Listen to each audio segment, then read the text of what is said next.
What is the Matrix? Control. Built to keep us under control and to transform us into fuel for the machine. MaxAnte offers you these transmissions as messages for those of you that sense that things are not as they appear in a worldwide culture under systematic, mechanized, hypnotic obedience, which right now is seeking to take even more control of you and everyone else. We respond by uncovering hidden truths, hacking through the systems, implementing new ways of freedom, and tuning more into joy. If this resonates, you'll feel it inside and know that these messages are for you. If anything doesn't resonate at this time, don't try to make it fit, just let it go. And keep in mind, everything here is paradoxical, not to be taken as literal advice, nor to be taken too seriously, because after all, this is your tour on Earth.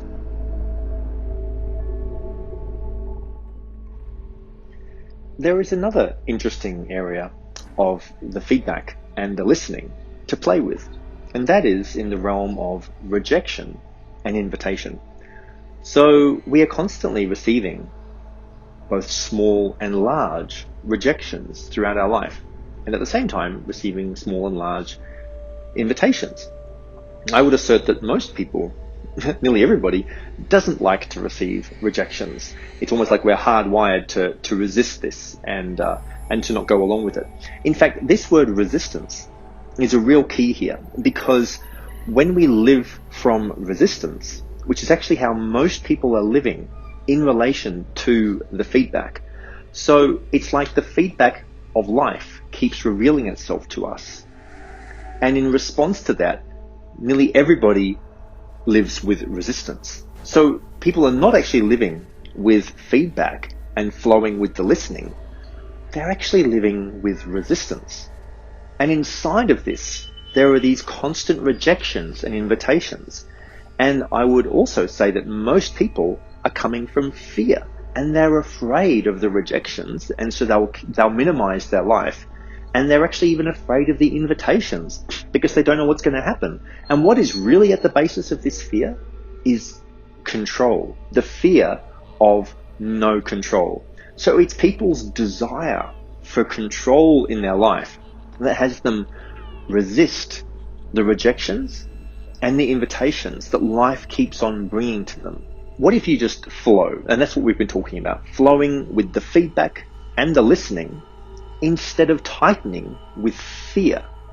And along with that, this concern around a lack of control, and almost as though your life may spin out of control if you find yourself being rejected by people or a significant person, or even if you find yourself being invited, and where are you going to end up? Where's it going to go? It's all about where is this going and not being able to foresee the future.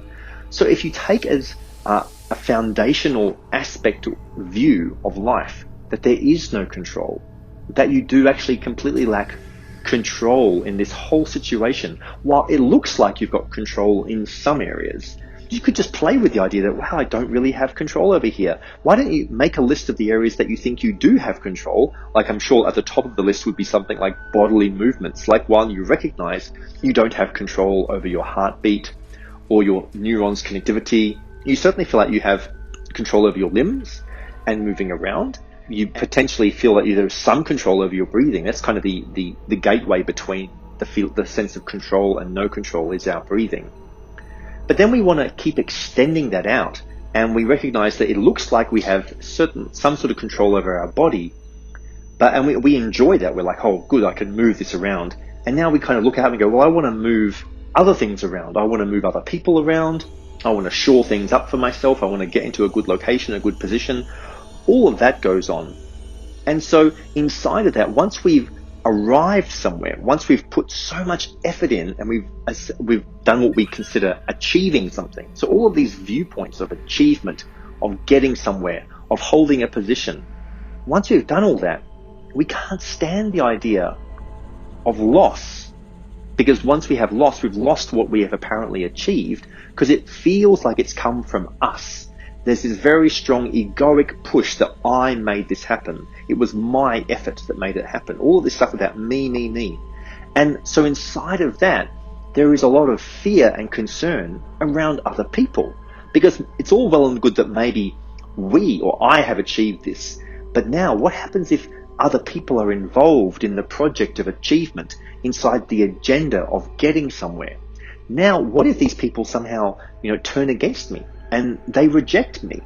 Well, this deeply harms the ego. It now feels rejected. It takes everything very personally. In the same way that if there is an invitation, now generally we consider rejections to be negative or even bad, these concepts of good and bad, and we consider invitations as typically it's seen in a positive light, like we feel, oh, I've been invited somewhere. And so we'll often go along with an invitation, but try to resist the rejection. There are many people who actually are even afraid of invitations. That's often a response that some people have because they just don't know what to do. It's like, oh, if I'm being invited over to that new city, that new country, into this new job, I don't know where it's going. What if I'm not cut out for it? What if things don't work out? Or all of these concerns that people have, they project these concerns onto invitations. But at the same time, many people love invitations and they do go along with them. However, when you examine it, the invitation is opening you up to many possibilities. It's like a Pandora's box opens up and you don't really know where it's going. You might have a bit of an idea of, oh, this invitation is kind of going there, but often invitations open new doorways of possibilities into whole new ways of living in the world. Now, and so we sense that, oh, that's going to be good. But if you just look at the statistics, like a lot of invitations actually end up going in a bad direction. Like, you might be in, maybe somebody invites you to join a company or something, and then the company collapses later on. Maybe somebody invites you into an investment and the investment collapses. Maybe somebody invites you to marry them and you get divorced. Maybe somebody invites you to another country or even an evening out and then you get swindled or even worse, mugged or something. I mean, these are obviously not that, well, some of them are more common than others. But these are all still coming from invitations because it depends where the invitee or the person who's doing the inviting is coming from. Do they have malicious intent or positive intent? And even if they have a positive intent, maybe it just works out that way, that things go south and they don't work out the way that you expected. You see, this is where it comes to expectations. You have an expectation that the invitation is going to lead you into a positive direction. Otherwise, you probably wouldn't accept the invitation. So we are projecting a delusional, how I would assert, positive expectation, because you don't really know for sure, but because of your belief in control and that potentially an over-optimistic view on life, you're projecting positivity on the outcome of the invitation. And so, and equally delusional, you're projecting negativity onto the potential outcome of the rejection. So this is where the ego plays this dance. It doesn't know how to handle. It's wired, or you may be socially conditioned to think, oh, rejections are going to lead to negative outcomes and invitations are going to lead to positive outcomes. And yet, once you do some research, even into your own life, you will see that there are many times you've been rejected and it actually led to a really positive result. And many times you've been invited and it led to a negative result. At the heart of why we enjoy invitations so much and we naturally want to go along with them, and why we also can't stand rejections and we want to avoid rejections, at the heart of this is the deep-seated desire to belong. We have this delusional view that belonging equals safety and positivity every time. It's because when we were very young, we had to belong to those who are our carers for our very survival. And from that moment onwards, we've kept on projecting onto everybody that this sense of belonging is key to our survival. Whereas in fact, as soon as you're fully grown, you don't need to belong anymore at all. In which case then, you're an autonomous being who's freely able to choose and feel into the invitations and the rejections that are happening without it being any threat to your survival at all. The view that rejections equal a threat to your survival is delusional, even though it's very much based in our original need for survival. So that's why there's this tendency to want to avoid rejections and to have all these invitations. And yet, there is no basis for this once you're an adult, or even younger than that. You don't need to go along with the invitations, and you don't need to avoid the rejections. So the reason for examining this is to just break down the assumption that every rejection leads into a negative result, and every invitation leads into a positive result.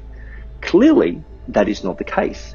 So now that you've examined this and realized, it's a mixed bag of positives and negatives in the outcomes for both rejections and invitations, so why should I just be afraid of rejections and potentially delighted at invitations?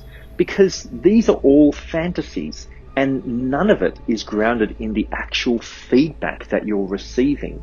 There's an imaginary projection going on the whole time on where all this is taking you, along with a delusional view that you're in control of the results. And what I'm talking about here in this series is that you don't actually have control, but you do receive feedback.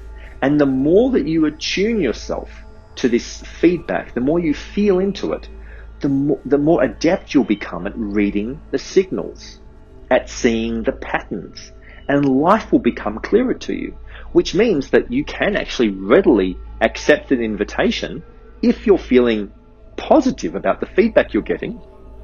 And you need not have any fear, because you can actually just reject the invitation whenever you want.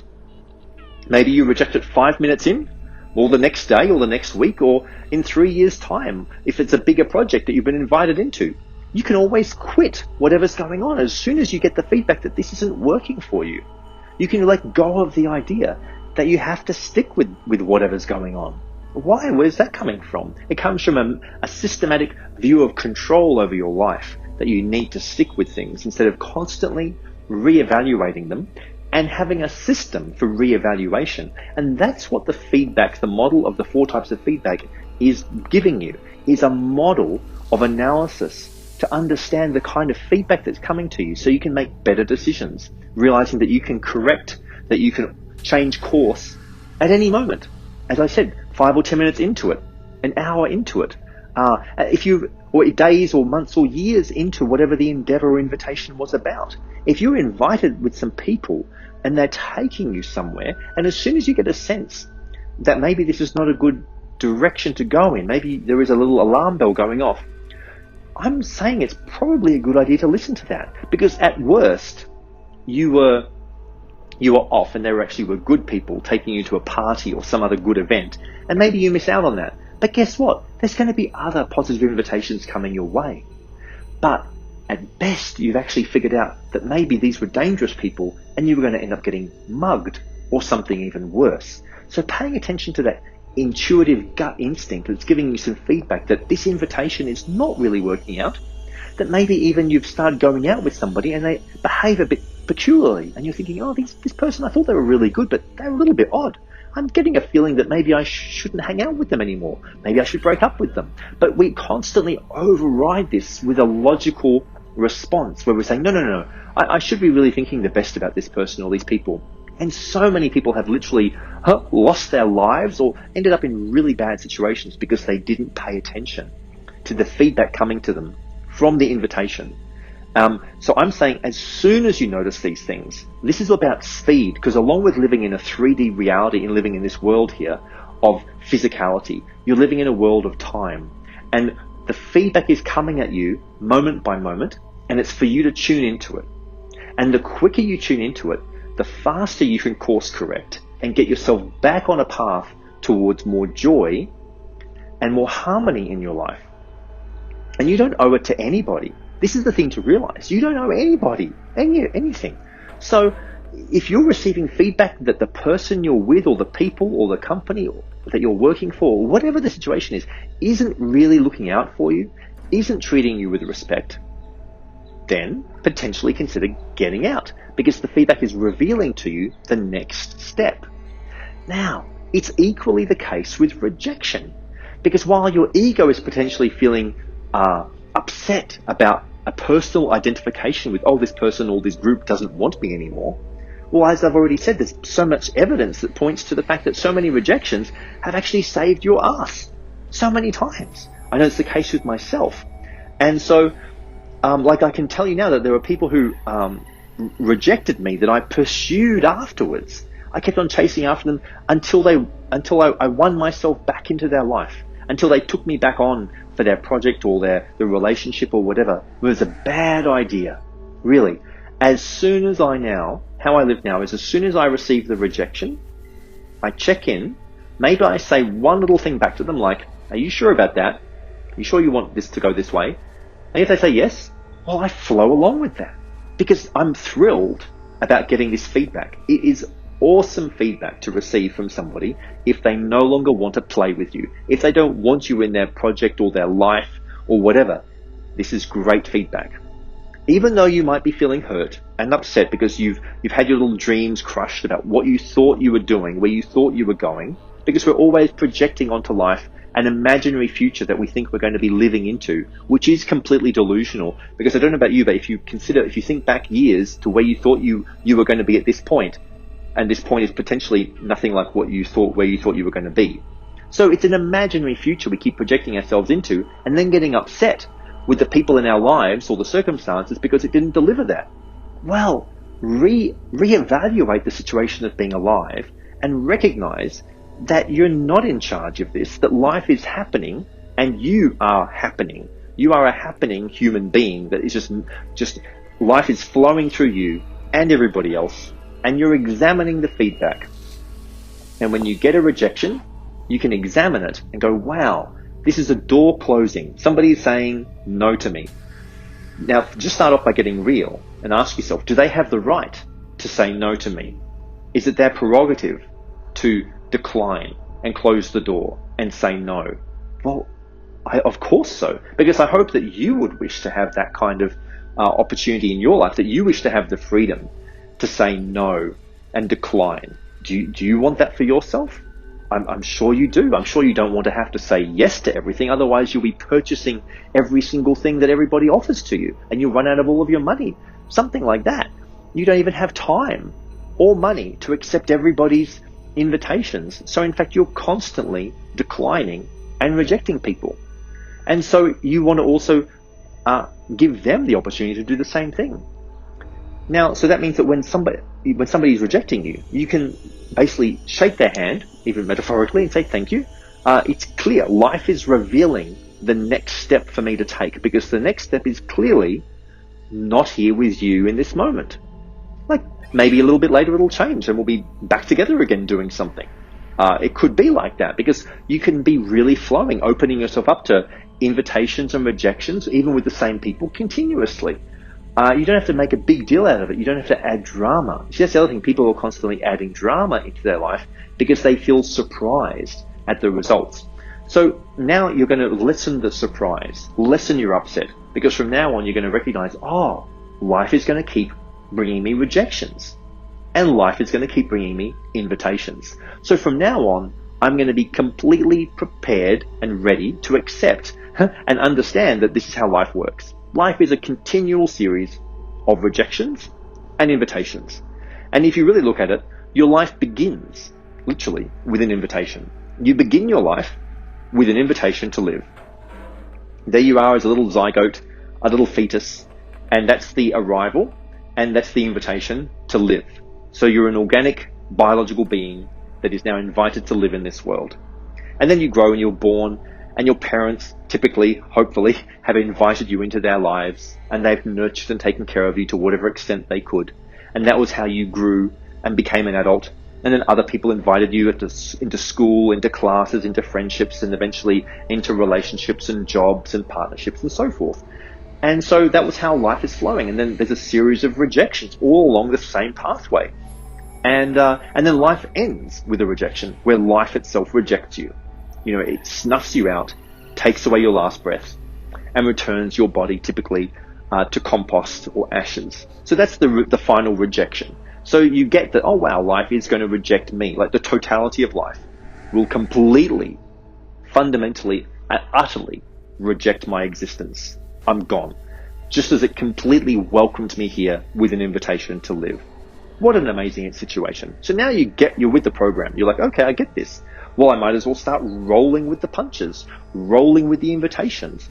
What a game this is. And now you give yourself permission to freely reject other people, reject other projects, say no to things. Just welcome that And at the same time, give yourself permission to fully invite people into your life, to go on adventures together, to join projects, and recognize that it's not actually personal, that you're looking for people to play with here.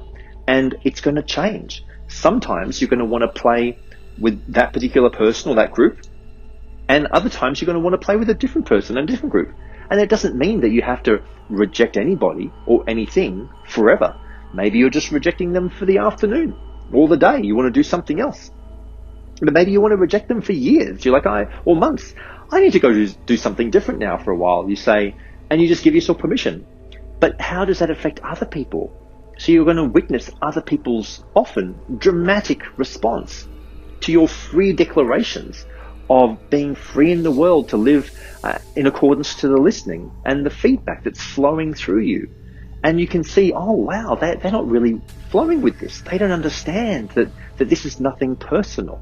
So this is how you're going to re-engineer your thinking around rejection and invitations, and notice whatever resistance is arising within you. This resistance is really the key to understanding what's going on. The more you can surrender into the resistance and feel it fully and then let it go, the more easily you're able to flow. And you won't even be worried about whatever rejections come your way, because you recognize that there are 10 more invitations around the corner that are coming your way. And then you can feel into each one and see of those 10, which 9 do you want to reject and which one of them do you want to take on and go along with for a while and feel into and enjoy. This is the process of life. And this is how you can really start to love and enjoy every rejection and every invitation that comes your way.